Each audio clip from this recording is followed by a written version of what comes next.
pues ya estamos en otro programa más de Fotoreporteros MX y Periodistas Unidos. Hoy es 2 de noviembre de 2020. Las alcaldías a reventar de tráfico en las zonas aledañas, porque pues finalmente la cerraron para que la gente no fuera a festejar este Día de Muertos, pero pues la gente sigue yendo, entonces como está cerrado, las alcaldías y los panteones hasta el día de mañana, pues se hace todo un relajo sobre todo en las zonas aledañas. Pero bueno, pues ya estamos aquí, Alejandro Meléndez desde Coyoacán y mi querido Jorge Meléndez, ¿cómo vamos allá en Atlisco?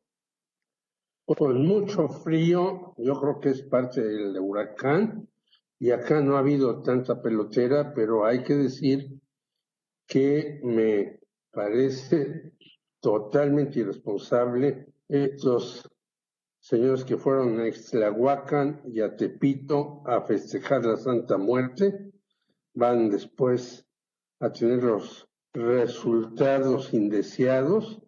Y también súper irresponsable lo del señor Donald Trump de los mítines últimos, que según un estudio en Estados Unidos van a morir o están muriendo 700 estadounidenses por irse a los mítines de este descerebrado que no quiere dejar la Casa Blanca, que nos dijo que nos iba a poner un muro, y ahora lo que está haciendo es poner un muro en la Casa Blanca para que no la traten, porque parece que está verdaderamente crispada en Estados Unidos y hay un combate frontal entre unos y otros.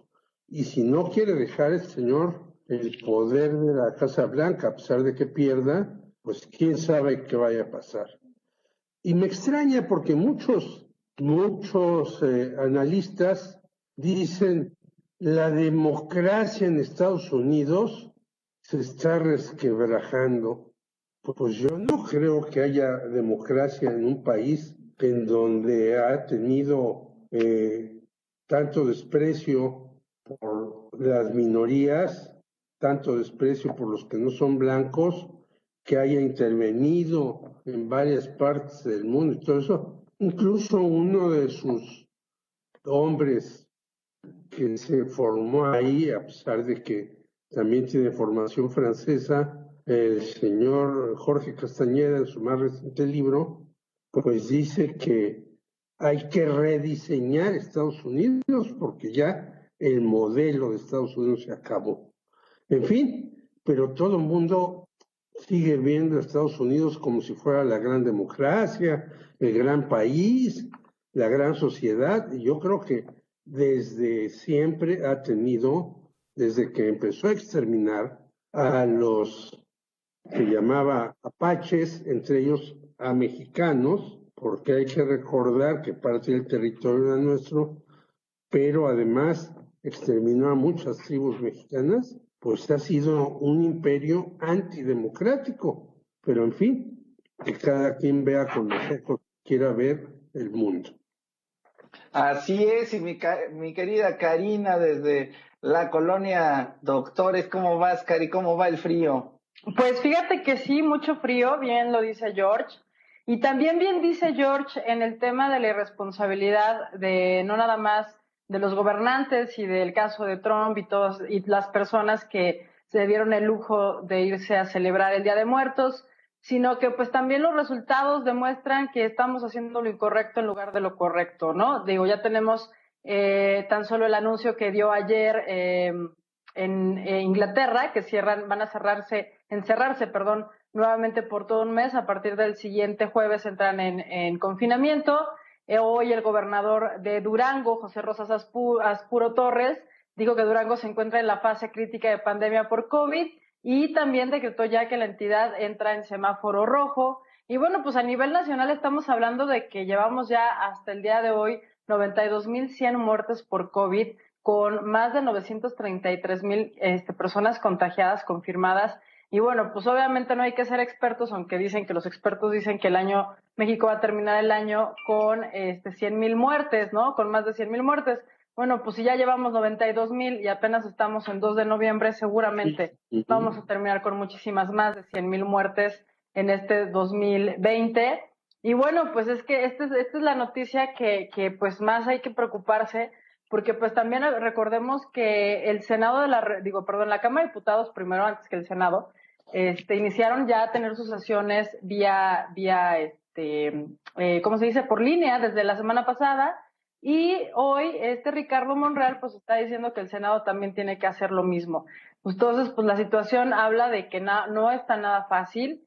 El contagio por el tiempo, la época, ya lo habíamos platicado en semanas anteriores, pues obviamente está todo relacionado con el frío, el incremento de las gripes, la influenza y pues obviamente el COVID. Y pues si está cañón, ¿ustedes cómo ven, chicos? Pues sí, sí. Que traes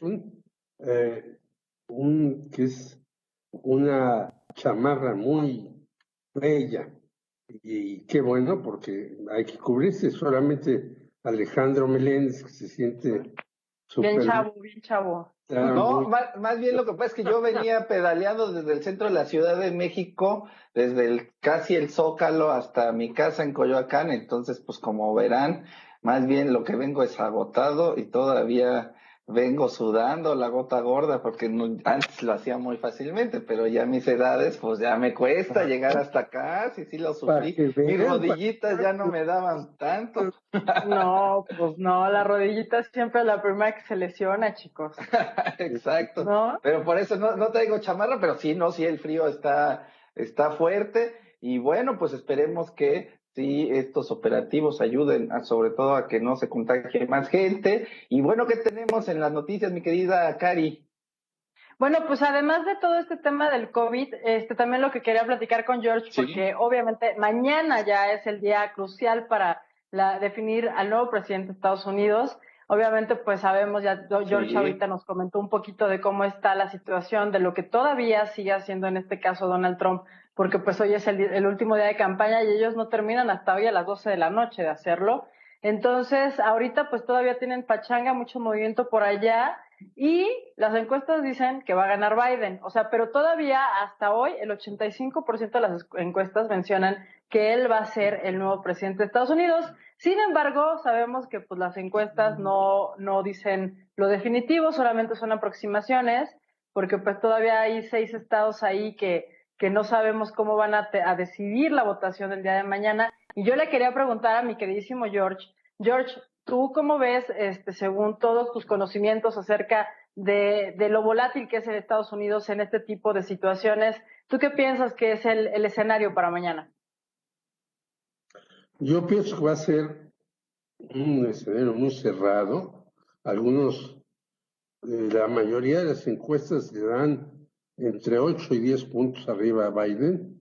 Incluso señalan que en el cinturón industrial, varios estados, Wisconsin, Pensilvania, etcétera, va a ganar Biden a Trump, que son los estados fuertes de Trump, y algunos hasta señalan que en la Florida, a mí me extraña todavía eso, porque en la Florida hay que recordar que hay muchos cubanos que son totalmente trumpianos, porque el voto latino, según las encuestas, el 30% todavía se puede o está muy proclive para Trump.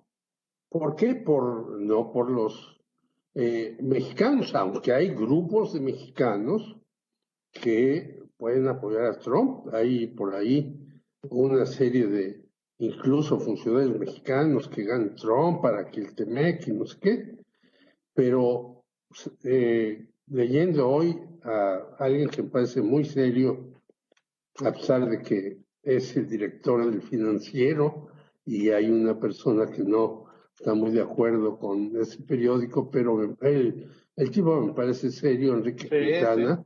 Él dice que pues tiene un 80% de posibilidades de ganar Biden. ¿Qué podría suceder? Bueno, que los primeros cómputos incluso puedan ser a favor de Trump, porque son los cómputos que se abren de los que van a las urnas. Pero como han votado por correo una cantidad inimaginada, más de los muchos millones que se esperaban por correo, ahí puede venir la bronca, porque entonces puede alegar este sujeto, que es el más tramposo de los tramposos, que hubo fraude.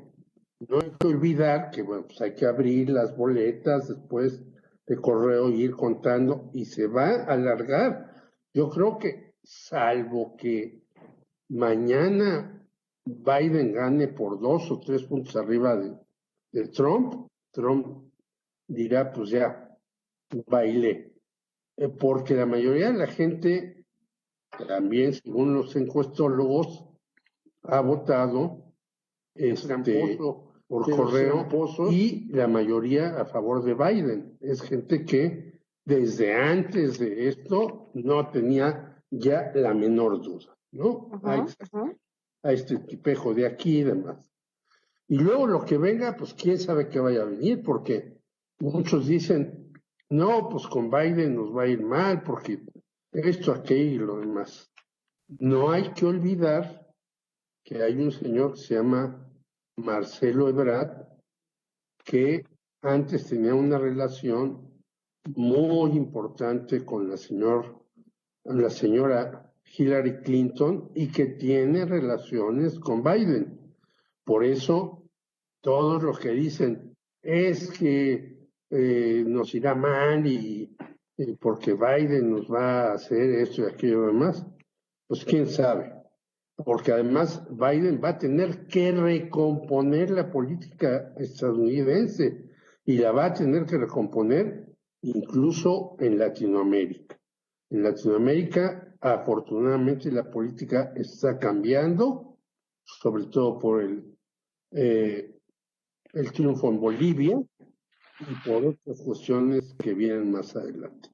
Por lo tanto, yo creo que serán 1 o 2 días de incertidumbre y quizás de muertos en enfrentamientos, porque si el señor Trump se quiere quedar en la Casa Blanca, ahí va a lanzar a sus supremacistas que están armados, todo eso.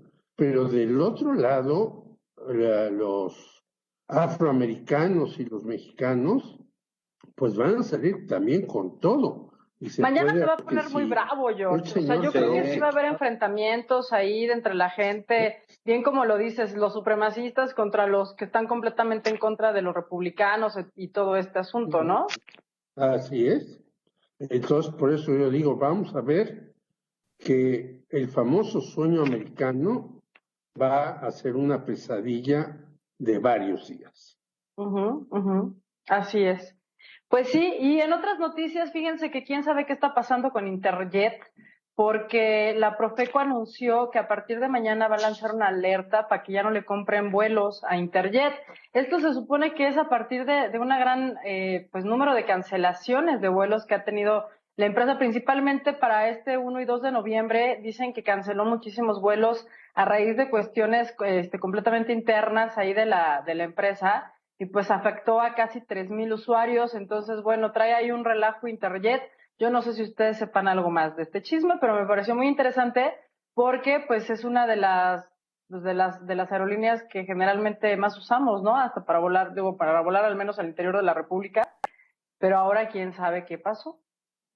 Sí, quién sabe. Yo la verdad no tengo mucha información sobre ese caso. Hay una crisis terrible de la familia Alemán. No sé qué relajos hicieron, y bueno, ellos están metidos también en la compra de Radiópolis y también traen otra bronca ahí. Y yo creo que ellos esperaban, como han esperado desde siempre los alemanes, desde el papá, un pillastre, el abuelo, el abuelo que fue presidente de la República fue un pillo tremendo. Y están acostumbrados estos señores a que el Estado los rescate. Pues no, ahora ya no los va a rescatar. ¿Y qué van a hacer?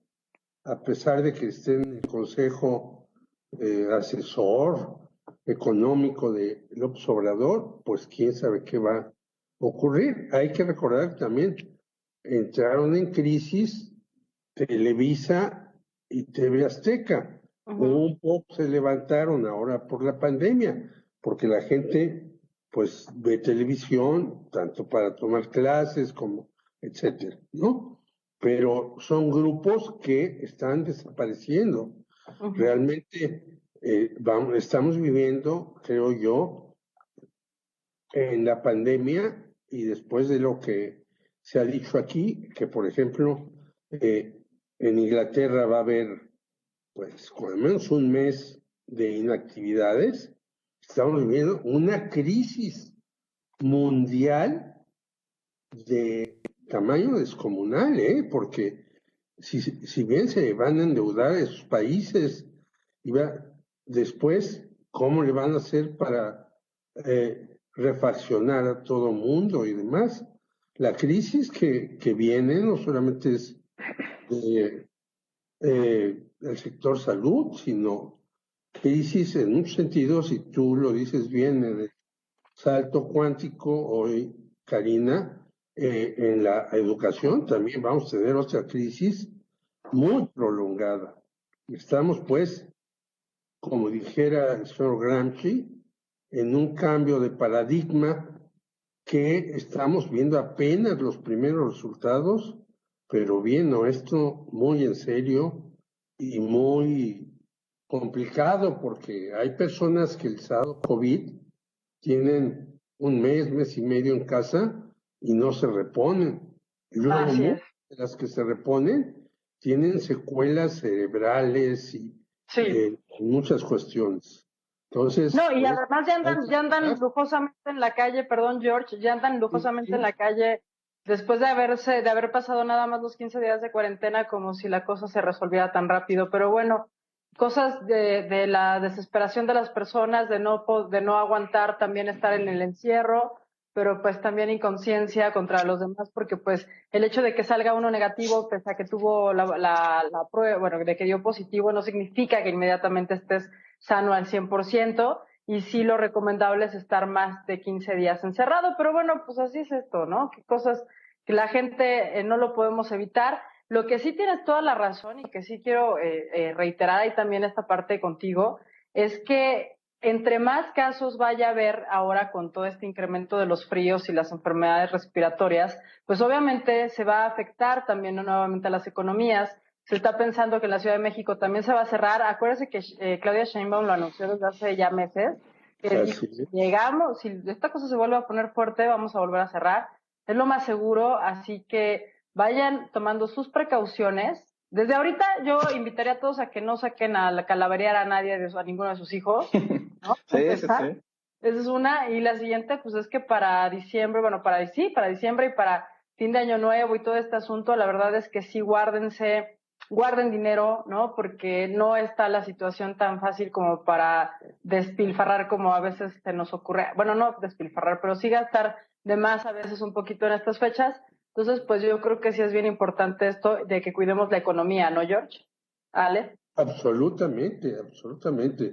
Y las fiestas, bueno, no, sin posadas, obviamente, ya ni Chava Flores cantaría las posadas, ¿no? Pero además, las fiestas de fin de año, de Navidad, eso, pocas personas, muy bien guardadas, sin hacer demasiado relajo, sin salir a tirar cohetes y hacer nada, un brindis y a la cama y hasta el otro día, ¿no? Sí, tenemos que rehacer nuestra vida, ni modo, los que quieran vivir, y aún los que se cuidan y quieren vivir a veces se contagian, ¿no? Entonces, la situación sí está bastante seria desde cualquier punto de vista que se le vea. Así es. ¿Qué más tenemos, mi querida Cari? Aunque ya también tenemos un minutito para enlazar a nuestro querido pues Luis Alonso. Rapidísimo. Sí. Bueno, pues Maradona está hospitalizado, al parecer está hospitalizado por cuestión de COVID, todavía no está confirmado, pero pues también trae ahí un cuadro depresivo. Y bueno, esta Pavlovich, la gobernadora de Sonora, también dio positivo. También le dio. Así Pues es. yo creo que se aventó a sus 60 años en super reventón y pues ya le dio COVID, se me hace el Maradona. No, a ese cuate sí. Ya saben qué es locochón, pero bueno, sin medida. a ver si podemos ir ahí ya enlazando a nuestro querido Luis Alonso. Parece que no contesta. ¿Qué está pasando, Luis Alonso? ¿Qué está pasando? ¿Qué está pasando? Parece que... Oigan, que yo eso, estoy feliz. y eso que está nerviosa, Karina, porque ayer, pues los Steelers ganaron. Sí, es cierto. Pero le sufrieron, George, le sufrimos bastante. La verdad es que... Sí, pero después de sufrir, el próximo partido de los Steelers les toca un super flan, que es a mi Dallas, y le van a dar una paliza de 53 cuando menos, ¿no? No creo, George. Mira, ahorita ya llevamos el invicto. Yo necesito aquí a Luis Alonso porque quiero hablar con él. Pero estamos invictos en lo que va de la temporada, cosa que me hace muy feliz. No, está muy bien. Ahora, yo lo que vi el partido ese porque me interesaba mucho, pero sí veo al famosísimo Big Ben, pues ya más cansadón, ¿no? Sí, ya no es cierto. Es lógico, pero de todas maneras, eso se llama ser un equipo profesional de fútbol americano. Pasan los años y se les va Antonio Brown, que se les va Le'Veon Bell, se les va, y de todas maneras tienen sobre todo hay que decirlo, un entrenador afroamericano que sabe sustituir a quien se le va con novatos, con adiciones y demás. Eso es lo que se llama saber hacer fútbol, ser un buen coach de fútbol americano. El señor Tomlin ha estado... Mike Tomlin, sí, claro. Y que además ha sido también muy criticado por su forma de entrenar, ¿no? Pero pues bueno, Ale. Pues sí, nos dicen que nuestro querido Luis Alonso no va a poder estar con nosotros porque tiene un problema ahí de conexión con su internet. Ya saben que estas cuestiones del internet... Vamos a llorar ahorita aquí. A veces nos juegan una mala pasada. Yo que le quería preguntar, yo opinaba que Dallas jugó un poco mejor, pero pues con un quarterback que es el tercero, que al final le mandan una carga y pues ni los entrenadores ni el quarterback la pueden advertir, y uno dice, pues es una tontería porque si bien el quarterback pues es un novatazo de la Liga Patito 3X, pues los entrenadores hubieran pedido tiempo fuera, hubieran dicho, ahí viene la cara, aguas, tienes que... Es decir, ahí en Dallas es al revés que Pittsburgh, ¿no? En Pittsburgh hay gente que está preparada aparte del entrenador y vimos la cara de la desolación, de la derrota y de la estupidez de un señor llamado Jerry Jones, que bien ganado se lo tiene por querer sentir muy y repartir millones como si fuera esto cuestión de que se armó un equipo de fútbol y no. Vimos por otro lado, por ejemplo, a Pittsburgh, a los Cuervos de Baltimore también, que pelearon. Juegazo, la verdad. Juegazo. Igual que los Santos contra los Osos, que se fueron a tiempo extra, porque te acuerdas que iban 23-23. La verdad es que también súper juego, ¿no? Y bueno, pues nada más déjame recordarte el marcador, George, no porque yo sea mala onda, sino porque de Dallas. De Dallas, exacto. No porque te quiera humillar y que ya no aprendas la Quiero hacer televisión. sentir mal, George, pero no puede ser posible que les hayan metido 23-9, o sea... Y luego los 3 puntos fueron por goles de campo, ¿no? No, ni anotaron, creo, ¿no? No, creo que no, ni uno. Así es. Sí. No, pues miren, primero hicieron un gol de campo. O sea, Sí. bueno, muy bien. Luego detienen al quarterback de Filadelfia como en la yarda 15 Uh-huh. y pierden la pelota. Digo, bueno, pues es de horror, pero no es que me humille, es que yo lo he dicho, yo le sigo yendo a Dallas y por eso Aunque digo, ganen, como dicen. aunque ganen, pero igual que los Pumas, que ahora me han dado buen sabor de boca, pero yo he dicho y lo sabe Alejandro hace muchos años, mientras el dueño sea Jerry Jones, que piensa en el dinero solamente, ese equipo no va a salir adelante. Y entonces le dan 100 millones a Elliot, le dan 100 millones a Mari Cooper, le dan 100 millones a Marcos Lawrence. Bueno, pues la ruleta más que el juego americano, y vemos que los otros equipos, pues no solamente a las grandísimas estrellas, por ejemplo, Russell Wilson, pues gana muy bien, y no tanto como otros, ¿eh? Entonces, o Rogers, pero son equipos que tienen atrás de sí a todo valga la redundancia, por no decir staff, o a otro equipo de coacheo que sabe dirigir a seleccionar a aquel, cambiar al Es otro. como, George, es como lo que le pasaba a Nueva Inglaterra con Tom Brady, ¿no? O sea, sí, Tom Brady es un gran quarterback y lo sabemos y lo hemos visto ahora con los Bucaneros, que de hecho ahorita están jugando contra Nueva York, van perdiendo 6-14, pero es el mismo, lo que estás hablando es lo mismo que le pasaba a Tom Brady. Es un gran quarterback, pero estaba soportado por una gran línea, ¿no? De una gran defensiva, ¿no?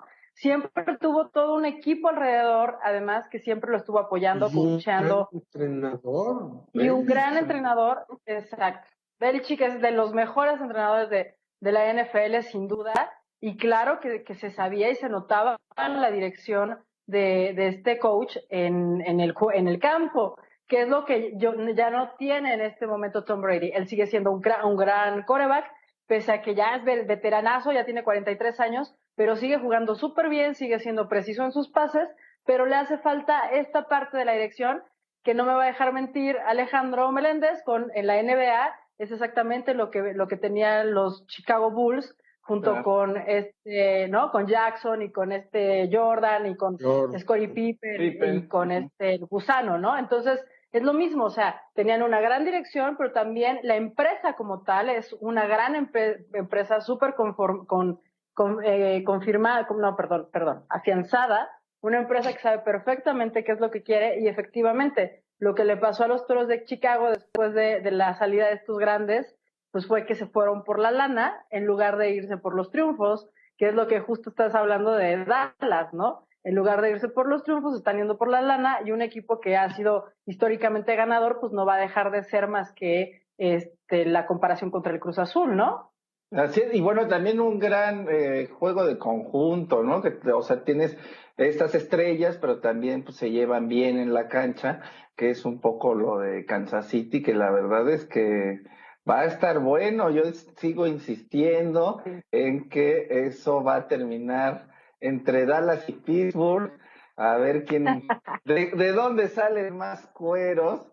Pero pues yo creo que los dos equipos están jugando muy bien, están demostrando no solo tener muy buenos jugadores, sino un pues juego de conjunto bastante bueno, ¿no? O sea, buenas defensivas, buenas ofensivas, y pues ya cuando tienes dos grandes equipos así, pues lo que sí necesitas a algún jugador que destaque y que te saque la jugada de último minuto, como también lo hicieron en este último juego Pittsburgh, que la verdad es que estuvo cerradísimo y si no fue por estas grandes jugadas y pues haces la diferencia en ese momento, ¿no? En este juego tan cerrado. Y los errores también claro. que cometió Baltimore, ¿no? Que también, pues ahí, híjoles, ahí es cuando están jugando súper bien, cuando tienen un quarterback joven, que además hace unas grandes carreras, ¿no? Que tiene la habilidad, la agilidad y todo. Y indudablemente ahí es cuando se ve la experiencia de un Ben Roethlisberger contra este chico que ahorita se me acaba de... Lamar Jackson, que justo, pues obviamente todavía está novato, apenas ahí va, y seguramente va a dar todavía mucho más de sí, pero en este momento todavía la experiencia y el colmillo y la paciencia, ¿no? De Roethlisberger, pues ahí todavía hace una gran diferencia en el juego, ¿no? Así es. Y bueno, también les quiero comentar que la siguiente semana viene la última jornada del fútbol mexicano y esto está cerradísimo porque, bueno, pues ya el León está extremadamente calificado en primer lugar. Yo creo que sí, pues es que ya nadie lo alcanza, ya aunque pierda, ya nada, ya, o sea, va a quedar en primer lugar. Es el mejor equipo, todavía hasta tiene un juego de menos, que creo que se está jugando en estos momentos, pero bueno, ya de verdad que está calificado, creo, de hace 3 jornadas, pero en el otro lado, América, Pumas, Cruz Azul, Monterrey, Tigres, pues están ahí peleando los primeros 4 lugares, que pues estos primeros 4 lugares lo que te da derecho es a pasar inmediatamente digamos, a la siguiente fase sin jugar lo que se llama el repechaje. Ya saben que siempre hacen cosas locas en esto del fútbol, que hace repechaje, que ahora nada más entran 2, que el cuarto, que el noveno. Entonces, bueno, yo no ahora entiendo nada de eso. Ahora cambiaron, entrarán los primeros 4 directo y se jugará ya los siguientes del 5, 6, 7, 8 y creo que también van a entrar 9 y 10 al repechaje, entonces están viendo esta cuestión de darle, de entrar ya directamente, pero bueno, la última jornada, el partido estelar va a ser Pumas Cruz Azul, porque tienen los mismos puntos, entonces va a ser como la cuestión candente, pero pues también ahí en ese sentido, creo que el León, pues va a ser difícil que cualquier equipo le gane, porque de verdad que ha ganado todos sus juegos rotundamente y los que ha perdido, pues ha sido de chiripa, como dicen. Oye, pero espérate, antes de que sigas, ¿por qué omites la parte de que ayer ganó el América? Bueno, y el América que está con 31 puntos en segundo lugar y que también, pero también definirá si entra en los 4, yo me imagino que también ya no tiene ningún problema. No, ya matemáticamente ya no tiene ningún problema, creo que entraría ya entre los últimos. También tenías que haber dicho América y no sé quién dijiste primero, León o no sé quién. No, León, lo que pasa es que León tiene un juego menos, tiene 36 puntos y el América tiene 31, entonces aunque sumen lo de todos los 4 ya no alcanzan a León, ¿no? De León sí, de verdad que si ahorita ganas juego se pone 39 puntos, pues ya nadie... Los 29, 10 puntos más que los que están en tercero, cuarto, quinto lugar, entonces pues esto está fuerte. Pero oigan, pues ya cambiando un poco de tema, el diario Reforma hoy titula pues que Cebadúa pues ya va a hablar. ¿Tú cómo ves eso, mi querido Jorge Meléndez? Porque eso es muy interesante. Hoy por primera vez los señores de la Cuarta T y toda la gente seguidora de Andrés Manuel López Obrador alabaron al Reforma por sacar esta nota por primera vez. No es el horrible Reforma ni el Reforma del diablo, sino al contrario, es el gran Reforma porque sacó esta nota donde, pues bueno, Cebadúa, que fue muy cercano a Rosario Robles y a muchos funcionarios más, pues parece que se va a saltar a Rosario y ya va a querer hablar, entonces ahí es fuerte esta nota. ¿Tú cómo lo ves, Jorge? Mira, Cebadúa es un tipo habilísimo, pero nefastísimo. Cebadúa se formó en la presidencia eso lo han dicho pocos, con Carlos Salinas de Gortari. Y después dio un pequeño cambio y entró en lo que era el IFE. Y fue consejero del IFE. Luego fue diputado, creo que de 96 a 99, por ahí tengo el dato preciso, se los pasaré para que lo subas, del PRD. Y luego ya se fue con la señora Robles, y es igual que la señora Robles. Cambia de chaqueta y demás. Antes estuvo como secretario general de gobierno en Chiapas. Entonces, con la señora Robles tuvo todo el poder del mundo. Y él tramitó amparos, y ya le dijeron, ya no, acabó, ya no le damos más amparos. Y entonces, pues como todo rufián, dice, sí, me van a meter al bote, pues mejor yo canto todo lo que tengo que cantar y meto a la cárcel a otros para que me den a mí una condonación de mi culpa y no esté tantos años en la cárcel.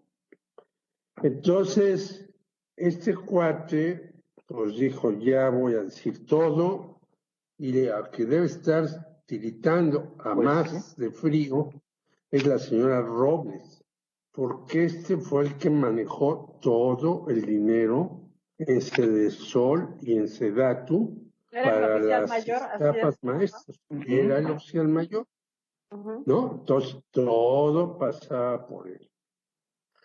Y entonces la señora Robles, que dijo, no voy a hablar, no voy a decirnos qué, pues ya está hundida. Y también, mi querido Jorge Meléndez, dicen que estuvo muy pegado también un tiempo con el Bester Gordillo y que de ahí también aprendió estos rollos que también están en la estafa maestra de las universidades, ¿no? De poder vincular la educación para hacer estas cuestiones que se denuncian en la estafa maestra con las universidades públicas. Y además que es dinero, si me dejas agregarle, perdón, a eso, que es dinero que supuestamente se utilizó para campañas políticas de candidatos priistas. Ahora sí síguele. Bueno, él estuvo en efecto en un organismo de los que fundó esa maestra milagrosa, porque hacía de todo, de formación del magisterio durante varios años. Fue el encargado de la formación del magisterio. Pero bueno, el Bester inventaba cosas hasta notabilísimas. Hizo una agrupación latinoamericana del magisterio. En ella, en una primera etapa, estuvo hasta mi querido amigo y muy recordado Miguel Ángel Granados Chapa. Ya después se salió Granados Chapa y otras personas que estuvieron ahí, porque esta señora organizaba este tipo de cuestiones para sacar dinero, mover dinero, etcétera, darse un brillo que aparentemente tenía, y al principio trataba de cooptar a gente muy importante, muy valiosa, y ahí estuvo este señor Ceballos. Pero yo creo que él no aprendió nada de las universidades. Hay que decir que en las universidades, en una gran mayoría de universidades, sobre todo de los estados, pero aún en la UNAM, son lugares en donde luego se maneja discrecionalmente mucho dinero. Está la Universidad Hidalgo, y allá está preso Gerardo Sosa Castellán. Está la Universidad Autónoma de Puebla, que yo la conozco muy bien, y cuando empezaron a llegar rectores después del licenciado Alfonso Vélez Pliego, que fue el sucesor de un rector con el que yo trabajé como jefe de prensa muy poco tiempo, 7 meses, Luis Rivera Terrazas. Después de Luis Rivera Terrazas y de Alfonso Vélez Priego, empezó una corrupción en la Universidad de Puebla que no tienen ustedes idea. Está la Universidad de Veracruz, que está súper corrompida. Bueno, la Universidad de Guadalajara, a pesar de la FIL y del cine, son unos rufianes, los señores Padilla. Han sido diputados, han sido esto, aquello, lo demás. Ahora están, por cierto, muy metidos con Enrique Alfaro. Por eso uno de ellos es diputado por el Movimiento Ciudadano. En la Universidad de Oaxaca, corrompidísima, después de muchos años estuvieron ahí unos personajes muy singulares, la Universidad de Guerrero, en fin. Entonces, estos cuates les decían a las universidades, a ver, forma tu empresa fantasma y te vamos a dar una lana y demás. Tiene razón Karina, mucha de esa lana fue para las campañas, pero otra fue para enriquecer, y si saca los nombres, este señor va a sacar nombres que uno va a quedar sorprendido. ¿Por qué digo esto? Porque una señora que estuvo en la Auditoría Superior de la Federación, Dora Mona Buchaín, ha alertado de esto. Y hoy la entrevistaron con la señora Carmen Aristegui y dijo, no se imaginan la cantidad de dinero que hay, aparte de los 5,000 millones de pesos que se habla de la estafa maestra. O sea, que corrió más agua bajo el río de la que nos imaginamos. Por lo tanto, este señor, si desembucha para que no lo metan al bote, pues va a ser casi tan importante, nada más que a un nivel local, como el caso Lozoya, ¿no? Va a embarrar a todo. Y además porque va a tener categoría de testigo protegido, ¿no? Entonces también eso habla de que ya está ahí negociada el asunto, ya va a soltar la sopa, como bien dice. Entonces, cuando tú tienes eso, pues dices todo, porque la cuestión es que no solamente tú digas, pues no, aquí se robaron la lana, fueron Alejandro y Karina, no, está bien, pero a ver, ¿dónde están las pruebas que Alejandro, Karina se robaron la lana y usted no? Entonces tiene que demostrar con papelitos que alguien fue el responsable de este tipo de cosas. Y entonces van a salir mugre de todos lados, de todos lados. Y bueno, el rector de la Universidad de Morelos, que andaba con Javier Sicilia, también está imputado ahí en esas cosas. Esto puede ser una bomba fatal. Hay, por cierto, ahí muy cercano a Rosario Robles, que también ha tramitado amparos y amparos y amparos y amparos, y ahora va a salir a colación. Se llama Ramón Sosamontes Herrera Moro. No nos olvidemos que este sujeto reunió con Rosario Robles cuando ella fue imputada por el caso de Carlos Ahumada. A los 2 días siguientes se fue con él. ¿Saben a dónde se fueron a trabajar? A la Organización Editorial Mexicana. La Organización Editorial Mexicana les dio una concesión de radio en Guerrero y ganaban Ramón Sosamontes y Rosario Robles muchísimo dinero. Luego esta señora Rosario Robles hizo una asesoría para elecciones que se llamaba, como ella se siente muy feminista, se llamaba Sostén. Y esta asesoraba a varias sobre todo mujeres que participaban en política. Aquí a la ex presidenta municipal de Puebla, Galá, la asesoró. Yo en esas fechas andaba, me invitó Blanca a su informe de gobierno, llegó Rosario Robles y era la atracción, igual que la maestra Gordillo cuando llegaba y yo la veía, la super atracción. Así pues, hay ahí una serie de tranzas inconcebibles que hizo el señor Sebadúa, y era un señor muy abusado, muy prepotente, que decían que desfilaban los oficiales mayores en lugar de ir a Hacienda a conseguir lana, iban a Sedesol a que el señor Sebadúa les diera dinero. Imagínense la cantidad de dinero que manejaría que los oficiales mayores de otras secretarías, en lugar de ir a la Secretaría de Hacienda, iban a Sedesol o a Sedato. ¿Por qué? Porque aquel famoso dicho de Peña Nieto, no te preocupes, Rosario, quería decir que le estaban pasando muchísimo dinero a Rosario Robles, aparte del presupuesto normal que tenía, y se lo pasaban de muy diversas formas.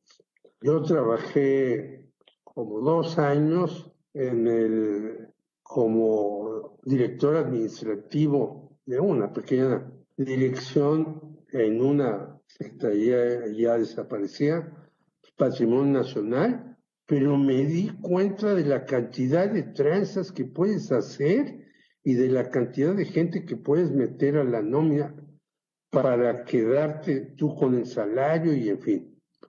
Entonces, en los tiempos de Enrique Peña Nieto, que eso era lo común, pues ya vimos a Moreira, a Javier Duarte, a César Duarte, al señor de Quintana Roo que está en el bote, Roberto Borges, a muchos más, pues aquello era la fiesta de la impunidad y del dinero.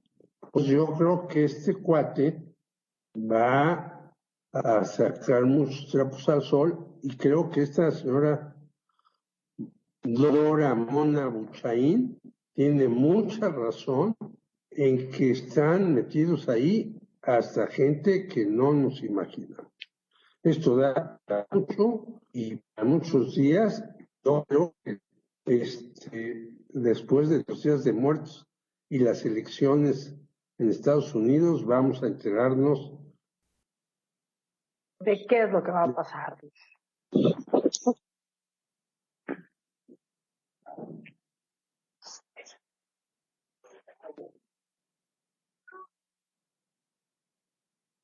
No se te oye, Alex. Estás en mute. Sí. Perdón, traía el micrófono apagado. Bueno, pues ya estamos ahorita enlazando a nuestra querida Laura Barranco para que nos platique sobre todo esto que ha estado en esta semana y la semana pasada sobre Loret de Mola, que ya fue a declarar. Pues Loret dijo que finalmente que salió bien librado, ¿no? Esas son las palabras de Loret de Mola, la verdad, muy malas palabras, muy malos comentarios, pero bueno, queremos oír sobre todo a Laura contándonos lo que sucedió en ese momento. Ya lo ha platicado en otros lugares, en otros espacios, pero bueno, nosotros queremos recordar esa parte y sobre todo para decir algo, muchas veces los periodistas en muchos medios de comunicación callan lo que sucede. Nosotros en muchos lugares pues hemos levantado la voz y hemos tenido que salir de bastantes medios de comunicación por levantar la voz y no permitir que se lleven a cabo cuestiones que son desde ilícitas hasta cuestiones con las que no convenimos éticamente. Y bueno, Laura es una gran periodista que también dio esta pelea y esta lucha, y pues a veces salimos los periodistas muy mal de estos lugares, nos desprestigian, nos viene una carga fuerte desde el poder o desde los poderes empresariales sobre los periodistas, pero como siempre, bueno, la verdad sale y pues es el momento que podamos pues ya conocer esta verdad con detalle y saber quiénes estuvieron ahí. También está gente que estuvo en este montaje de la cuarta T. Entonces, pues también queremos que nos diga Laura, que ya la estamos viendo. Ahora sí, ya estamos aquí con Laura, que nos cuente, porque también hay gente de la cuarta T que está metida haciendo y llevando una parte de video y comunicación. Entonces, que nos platique, porque eso también es parte de esta historia y que hay que contar y denunciar. Mi querida Laura Barranco, qué gusto tenerte en el programa de Fotoreporteros MX y Periodistas Unidos. No, un placer, y les agradezco el espacio y el interés en este tema. Así es, pues cuéntanos. Bueno, querido Jorge Meléndez. Nada más iniciar con una frase que decían los periodistas españoles hace años. Periodista que no ha sido corrido 5 veces de los periódicos no es periodista. Pues ya íbamos con bastantes, mi querido Jorge Meléndez. Esperemos que no sean tantos, pero sí. Ahí vamos. Mi querida Laura, cuéntanos un poco cómo viviste tú esta trama, que del momento que se dio, platícanos desde el principio para ir conociendo y que el auditorio conozca qué sucedió realmente ese día. Pues bueno, como ya lo he relatado durante estos largos 15 años, pues todo ocurrió, como sabemos, previo a la salida al aire. Me recuerdo muy bien que el jefe de información de Noticieros Televisa entró a la oficina de Carlos Loret y le anticipó que estaban convocando a una conferencia, así lo manejaron, una conferencia importante por parte de la entonces Agencia Federal de Investigación. Como ya era sabido, pues en esa época todavía de hecho estaban muy normalizado la presentación de personas que no habían sido juzgadas, pues como delincuentes. Y yo asumí que iba a ser algo así. Posteriormente, Pablo Reina también comentó a Carlos Loret en su celular que lo estaban convocando a una presentación, así lo manejaban, a una presentación de una banda de secuestradores. Poco a poco se fueron agregando más datos. Loret para ese momento pues ya había dicho que sí y que se mandara la unidad móvil, porque no era como ahorita, ¿no? Que estamos ahorita ya con estas posibilidades tan maravillosas que desde el teléfono celular podamos transmitir de manera fluida video. Entonces, pues se instrumentó todo.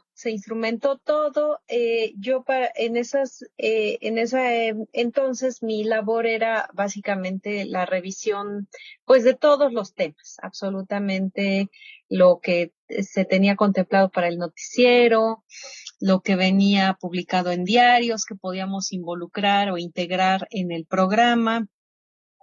Y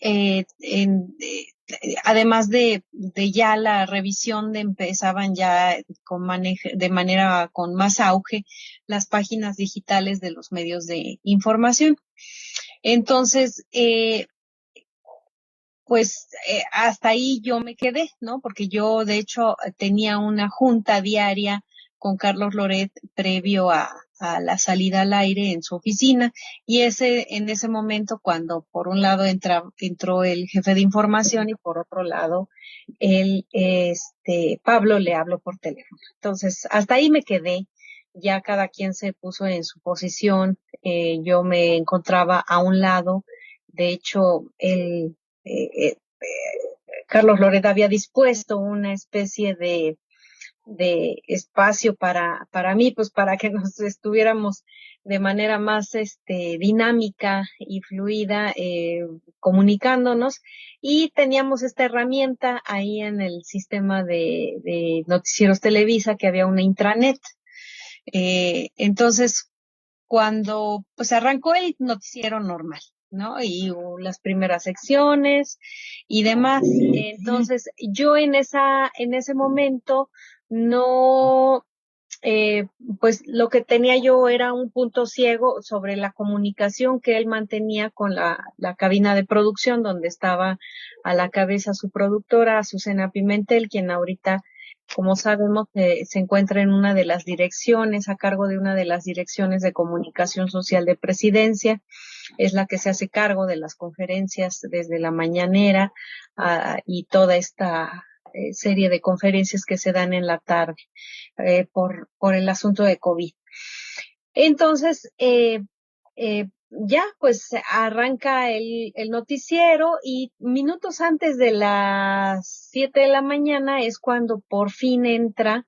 Ya después supimos con el testimonio de Juan Manuel Magaña cuáles fueron todas esas cosas que fueron retrasando la entrada al aire de este supuesto operativo. Entonces arranca ese primer enlace que duró muchísimo tiempo. Los enlaces estuvieron entre las primeras 2 horas, entre 8 minutos y 12 minutos, eran prácticamente bloques enteros de lo que venía siendo el programa entre cada corte comercial.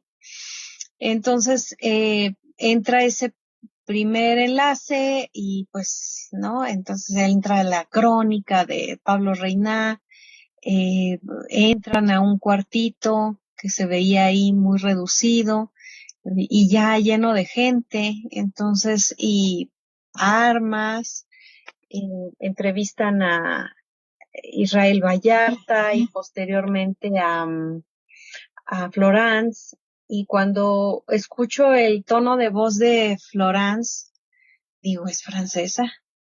Entonces, y sí, lo primero que pensé, dije, es qué banda tan tonta.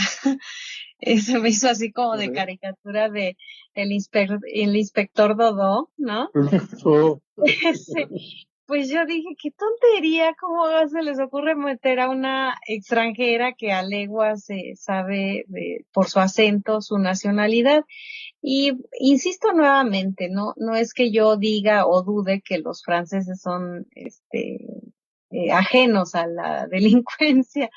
Me queda claro que en cualquier país. Hay que ver aquella película viejísima, Conexión en Francia, ¿no? En donde van persiguiendo a unos narcotraficantes. Sale Fernando Rey, me acuerdo, como el narcotraficante en Conexión en Francia, y Ian Hackman es el policía, sí. Pero adelante, Laura. Sí, y entonces ahí empieza esa parte, y luego veo la mesita con las cosas ya muy acomodadas, y digo, pues no, que están entrando en este momento. O sea, estaban esperando a la AFI, o cómo está todo, ¿no? Y ya está haciéndole la chapa. Entonces ya empezaron varias cosas a no serme lógicas.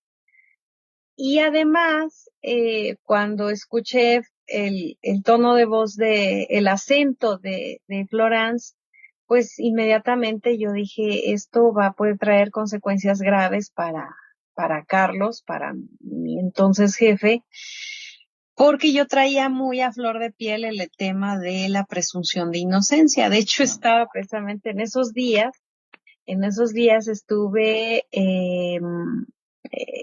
alistando mis documentos para un diplomado en Derechos Humanos y Periodismo en la Comisión Nacional de Derechos Humanos, en alianza con una universidad española. Entonces, me llamaba mucho la atención el tema porque veníamos precisamente de haber cubierto un otro montaje que estuvo a cargo de José Luis Santiago Vasconcelos, hoy finado por el avionazo que cayó ahí en Lomas de Chapultepec. Y yo dije, esto no está bien. Y insisto, el asunto de que pudiera trascender a un país de primer mundo y que ahí se viera involucrado mi entonces jefe, pues me generó preocupación como para alertarlo, y es por eso que le decía yo que Francia no es México, que no estaba bien que exhibiera a esta mujer como culpable cuando ni siquiera había sido juzgada, independientemente de si era culpable o no, eventualmente podía ser hallada culpable, pero aún así no era correcto violar el famoso debido proceso. Entonces pasan otros 2 enlaces todavía, donde ahí es donde uno de ellos exhibe las cosas así acomodaditas, parecía la superficie de un buró. Escucho la entrevista con Cristina Ríos que le hace Pablo Reina, donde le dice que no reconoce a las personas, y le insiste Pablo Reina ni por su tono de voz, y Cristina Ríos le dice que no, que ni por su tono de voz. Y también esta parte donde pues Luis Cárdenas Palomino le sostiene el cuello de manera muy pues ruda y violenta a Israel Vallarta. Nunca me hubiera imaginado que era Luis Cárdenas Palomino en aquel entonces quien estaba sujetando a Israel. Nunca esperas que un funcionario de tan alto nivel esté pues ahí literal prácticamente operando de una manera muy cuestionable. Entonces, ya con el pasar de los años yo me doy cuenta que pues Carlos, por supuesto que sabía que quien estaba ahí era Luis Cárdenas Palomino, y que en todo momento, en todos los enlaces, cuidaron con sumo cuidado en Televisa que no saliera el rostro al aire. O sea, lo encubrieron. Y pues eso es lo que a mí me alarma más, porque yo digo, a final de cuentas, lo que yo estaba viendo era lo que veían todos los mexicanos en la transmisión. Y lo que él veía, tenía la oportunidad de ver, era toda esta parte previa, dónde iban a estar colocados el camarógrafo y el reportero en el siguiente enlace, a quién se iba a entrevistar, qué tomas había que hacer, cuánto iban a alargar el enlace. Todo eso estuvo al alcance de Loret, y de hecho era parte de quien tomaba las decisiones. Ahí las decisiones las tomaron 3 específicamente, y en práctica sinergia y concordancia, que es Carlos Loret, Azucena Pimentel y Bernardo Gómez. Ya con el tiempo supe que Bernardo Gómez estuvo gran parte de esa transmisión, estuvo en la cabina de producción, prácticamente dando instrucciones de qué hacer, cuánto tardar, qué hacer en el siguiente. Quizá de pronto consensuaban ahí con Azucena y el mismo Carlos Loret, pero todo el tiempo fueron los 3 en conjunto quienes iban elaborando qué seguía. Y esto a su vez, ellos 3 a su vez, en coordinación con Luis Cárdenas Palomino, que era el que estaba a cargo del montaje. Perdón, permíteme, Jorge, porque está preguntando Karina, nada más que abra su micrófono, Karina, porque tienes tu micrófono. Cari, por favor. Perdón. Laura, perdóname. Entonces estamos hablando de que Loret de Mola sí sabía que era un montaje, y pues prácticamente mintió en su declaración. Bueno, no mintió en el sentido de que él acepta que fue un montaje. O sea, eso es lo que sí me gustaría que tuviéramos todos claro. El punto neurálgico por el que buscaba Israel Vallarta el testimonio de Carlos Loret era para él es no dejar ningún cabo suelto, de tener todas las pruebas de lo más exhaustiva posible a su favor. La premisa es que se trató de un montaje, que la detención se trató de un montaje armado y orquestado por la Agencia Federal de Investigación. O sea, no fue producto de un ejercicio de inteligencia de procuración de justicia, sino fue más bien un asunto pues burdo en contubernio con un medio de comunicación. Carlos Loret aceptó que se trató de un montaje, eso es importante, eso yo he dicho involuntariamente. Carlos Loret está abonando a la libertad, a que se decrete la libertad de Israel Vallarta. No obstante, lo que a todos nos indignó, y yo creo que al mismo Israel también, estando ahí presente durante este interrogatorio de más de 8 horas, pues es esa parte, ¿no? Que él dice que él no se dio cuenta.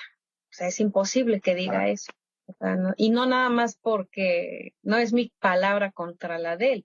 Ya hay muchos testimonios en la carpeta de investigación de Israel, que afortunadamente todos están en franca concordancia, apegados a lo que ocurrió realmente. Y el que ahí va a soltar un poquito ahí, va a salir el chipotito con la mentira, pues es el caso de él, ¿no? Entonces, lo neurálgico, insisto, es que acepta que es un montaje, y lo que está alejado a la verdad, que es que él, si se dio o no se dio cuenta, es irrelevante realmente para la causa como tal, ¿no? No se estaba juzgando el montaje, o no se está ante una causa penal sobre el montaje. En su momento, estos elementos que se están vaciando en esta causa penal, que está donde Israel Vallarta está tratando de probar que él no pertenecía a ninguna banda de secuestradores, que él no había cometido el delito de secuestro y tantos otros delitos más por los que él se encuentra ahorita en prisión preventiva. Pues más adelante quizá él, de esto que surja en estos testimonios, pretenda configurar una demanda o una contrademanda contra quienes pues lo tienen en esta circunstancia desde hace 15 años, empezando por Genaro García Luna, pasando por Luis Cárdenas Palomino, y bueno, pues en este caso las personas involucradas en la toma de decisiones del montaje, que insisto, es Carlos Loret, Azucena Pimentel y Bernardo Gómez.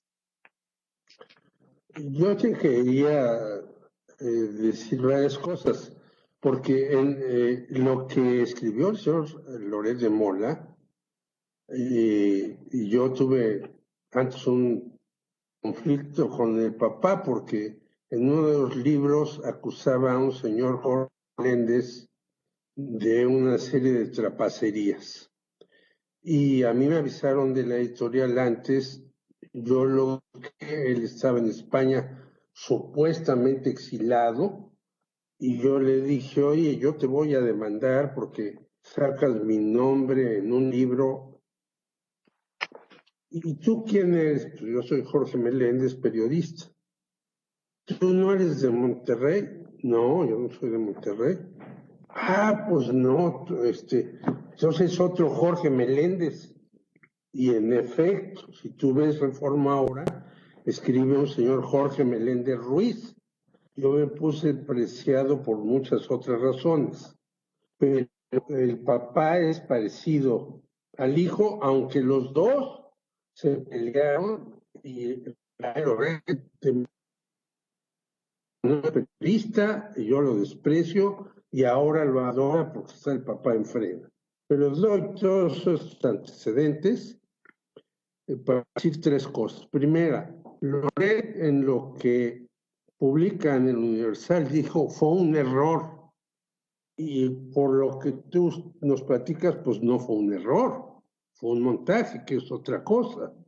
Segundo lugar, no da o no pide la libertad de Israel Vallarta, diciendo, bueno, fue un error, agarramos a Israel Vallarta, ya Flores salió del asunto, pero pues está el señor, que también la justicia mexicana no tiene nombre, que lleva 15 años sin ser ni sentenciado, ni nada, simplemente como si desapareciera y estuviera en una prisión.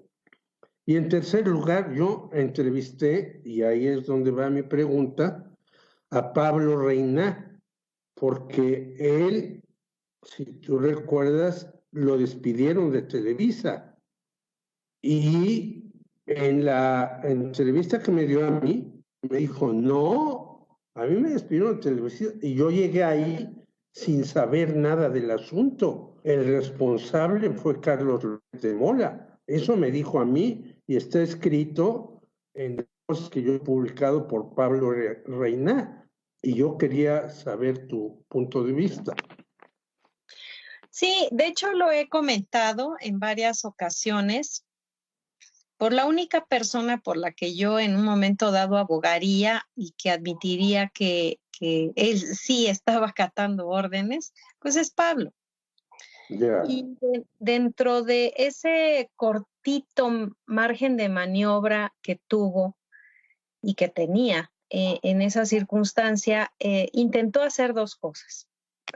Primera, cuando le está pegando Luis Cárdenas Palomino, así es. Sí. Él le dice, ¿quién le está pegando?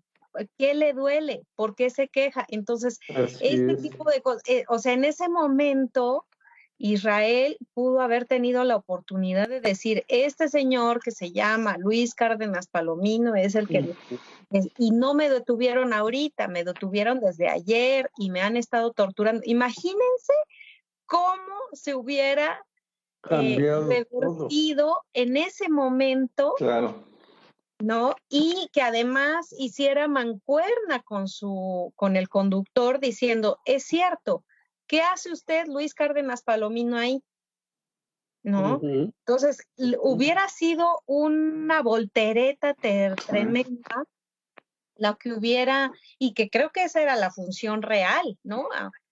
Asumamos que, ok, los engañaron a todos los llevaron ahí como a la ratonera, a los periodistas, y ya estando ahí, pues que empezaran a decir, esto no cuadra, ¿no? Entonces, pero no, la complicidad y el contubernio empezó desde el momento en que empataron la entrada de la AFI con la salida al aire.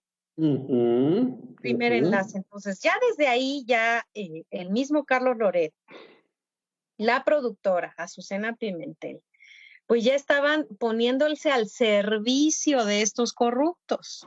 Claro. Y desde ahí uno dice, o sea, por Dios, Carlos Loret viene de una formación distinta a la que pudiera uno pensar de presentadores de noticias en televisión. Su formación era, insisto, era distinta, pues por la misma trayectoria de su papá, ¿no? Siempre en un tono más crítico, analizando las cosas, se dedicaban a prensa escrita, no a los medios electrónicos. Luego su paso por el equipo de Ricardo Rocha también con esas luces que tuvo ya en su último periodo en en Televisa y luego haciendo la agencia detrás de la noticia. Entonces, insisto, la formación de él era muy distinta como para que no pudiera tener la agudeza, la sensatez de decir, aquí hay muchas cosas que no concuerdan, ¿no? Entonces, y sí, efectivamente, cuando la otra parte donde Pablo también como que exhibe o trata de exhibir una cosa también muy anormal y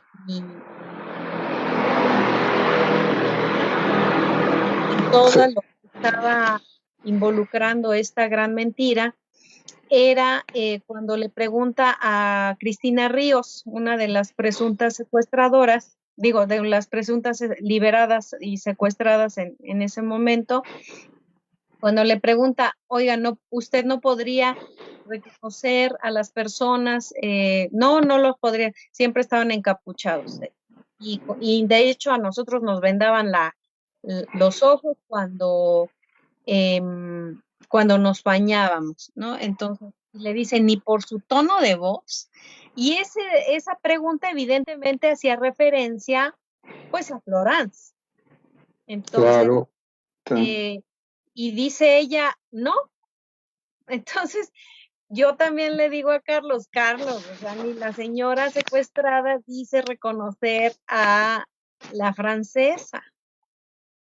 Y le Así vuelvo a es. decir que se va a meter en broncas, puede ponerse meterse en broncas con la justicia de Francia. Entonces, y que Francia, pues, claro, no es México, ¿no? En todos, yo me queda cualquier país yo creo que tiene sus defectos en el sistema de justicia, pero en Francia no me imagino que algún día ocurra algo parecido al montaje de que tiene preso a Israel Vallarta. Así es, y bueno, que tenemos que comentar que varios, por ejemplo, en el caso de la PACA, cuando fueron también los fotógrafos, pues finalmente rápidamente se comentó en el medio, sobre todo los reporteros, fotógrafos, que seguido vamos a operativos y cuestiones. Como tú muy bien dices, Laura, nos damos cuenta que algo está raro en el asunto. Igual sucedió en lo de la PACA, pues todo el mundo decía, pero ¿cómo? Entonces ya van a desenterrar aquí y ahora nos están llevando al otro lado. Son estas suertes que los montajes no les salen y que de repente, pues los que estamos acostumbrados a estos operativos, pues tienen otra lógica y de inmediato se nos prende pues esta alerta de que algo está pasando y generalmente lo comentamos. Aquí, como bien dices, pues bueno, la parte, casi siempre los jefes sí saben en realidad a qué fuimos enviados y pues son los que ocultan esta información, y es el caso de Pablo Reina, que de repente pues no sabía bien pues qué estaba pasando, pero él se daba cuenta que algo estaba mal y bueno, tú también lo identificaste, Laura, y luego cómo también logran encontrar más sobre el asunto. Después me parece que encontraron algunas otras cintas y demás, o cómo sucedió ya la siguiente parte. Sí, lo siguiente fue, bueno, Y ya perdón, tenía apagada Jorge Meléndez su cámara, pero ya la prendí, perdón, disculpe. Sí. perfecto. Sí, cuando ocurre que pues ya pasó el montaje y demás, termina la emisión ese día. A mí hasta las 8 de la mañana, pues lo que me respondió me dejaba claro que no, ya no iba a atender las alertas y mis advertencias. Y al cabo de 2 meses, eso fue en diciembre, el 9 de diciembre, y para febrero del siguiente año fue cuando Julie García, junto con Denise Merkel, en Punto de Partida, pues revelan que se había tratado de un montaje, que Florence y a Israel los habían detenido un día antes y y bueno, pues que todo lo demás, ¿no? Lo que ya sabemos, ahora que vuelve uno a ver todavía en YouTube, perviven algunas piezas de esa emisión donde Luis Cárdenas Palomino y este otro, si no mal recuerdo, Javier Garza, que estaba supuestamente al mando del operativo, pues acuden a una entrevista. En ese momento entra también una entrevista que no tenían, no tenían la expectativa de que iba a entrar con Florence Cassés desde su arraigo. Entonces, hubo como, siento yo que incluso dentro del mismo sistema corruptísimo de la Agencia Federal de Investigación, pues hubo grandes aliados de la verdad, porque de otra forma no se hubiera podido concretar esas entrevistas que le hicieron a Florence Cassés por parte de Julie García y posteriormente, incluso al aire, ¿no? En el momento del programa. Entonces, todo eso contribuyó y pues muchos nos quedamos con las dudas durante algunos años. Sentencian a esta Florence primero fue una sentencia, si no mal recuerdo, de 30 y tantos años. Ella apela y le va peor porque al apelar ante el tribunal terminan dándole pues prácticamente una cadena perpetua, que eran más de 60 años, porque se le estaban atribuyendo 3 delitos y entonces eran 20 por cada uno. Y entonces yo estuve siguiendo pues pues lo que iba cubriendo. En primer lugar, pues Julie fue la primera que vio que esa madeja enredada tenía ahí un hilito suelto, empezó a jalarlo. Después con Héctor de Mauleón, que publicó algunos artículos sobre el tema. Él se metió en la carpeta de investigación y empezó a detectar que había muchas anomalías. Y posteriormente, pues ya con las coberturas más amplias que se hicieron a través de 3 libros, de Pepe Rebeles, de Manuel Stills, de lo más reciente que es la novela de Jorge Volpi, Premio Alfaguara, ¿cierto? En 2018, y también se hicieron documentales europeos, si no mal recuerdo, uno de los Países Bajos y otro más francés, y pues en todos coincidía de este vergonzoso montaje, la fabricación de culpables, que sabemos que de eso adoleció bastante y espero que ya no tanto y que se empiece a erradicar esa costumbre tan nociva del sistema de justicia mexicano. Así es. Y, mi querido Jorge Meléndez, ¿a preguntar algo? No. Okay. Estoy escuchando. No, bueno, que es muy importante justo todo este trabajo, la verdad que se ha hecho de muchos reporteros, y me incluyo, fotógrafos, que tratamos de llevar esto a hacer que la presunción de inocencia se tomara muy en cuenta. Nosotros que nos tocaba ir a fotografiar a los detenidos a algún lugar, pues siempre hasta te ponían con las armas y con todo lo que lo tenían, y bueno, ya ahora se ha podido quitar todas estas cuestiones y ha sido con base en pues todas estas luchas, y para nosotros es muy importante que nos cuentes todo esto, mi querida Laura, que nos platiques todo esto, porque finalmente esta lucha que parece de poquitos reporteros, fotógrafos, pues ha llevado a que también todo esto cambie y que se respeten los derechos pues de la gente. Desgraciadamente, sí es un sistema que sigue sucediendo en el caso Wallace, o en este caso, que no se da sentencia, ¿no? A la gente que está en la cárcel. Entonces, algo que también se tiene que empezar a ver, porque finalmente hay mucha gente inocente que lleva años sin tener una sentencia, y creo que esto es muy grave, ¿no? Oye, mi querida Laura, ¿y no has recibido tu presión ni de Televisa, ni de Loret, ni de los demás fueran? Bueno, de algunos no, porque andan de huidas, entre comillas, saben dónde están. Están pidiendo la extradición de este señor Cárdenas Palomino y de Ramón Pequeño y demás. Por ahí saben por dónde andan, en Israel algunos, pero pues ahí va ahora al revés. Ellos son los que andan de huidas y andan buscándolos. Pero tú no has recibido ninguna amenaza, ninguna agresión, etcétera. Pues la situación es la siguiente. O sea, yo estuve trabajando con Carmen Aristegui durante 10 años. Y sí, durante esos 10 años en los que incluso yo salí públicamente a denunciar esto que sabía.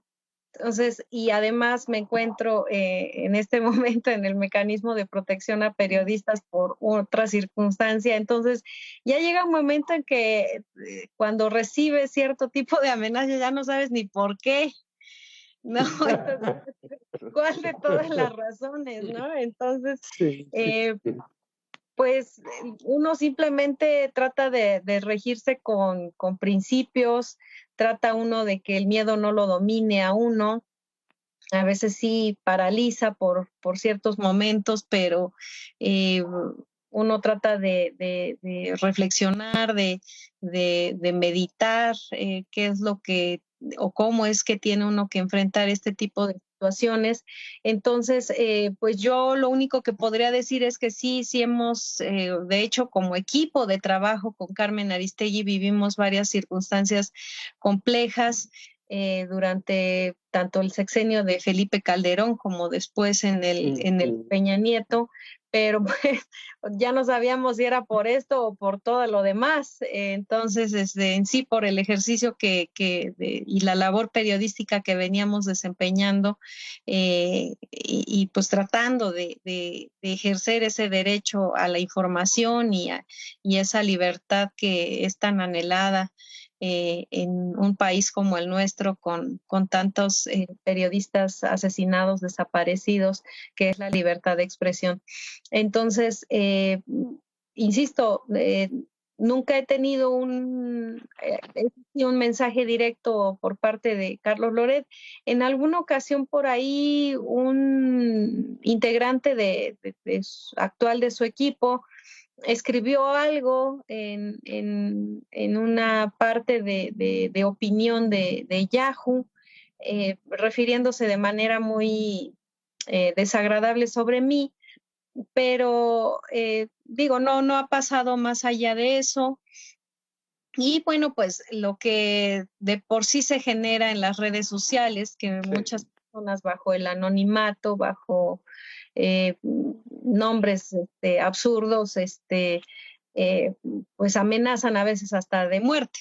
Entonces, pero no ha pasado más allá de eso. Entonces,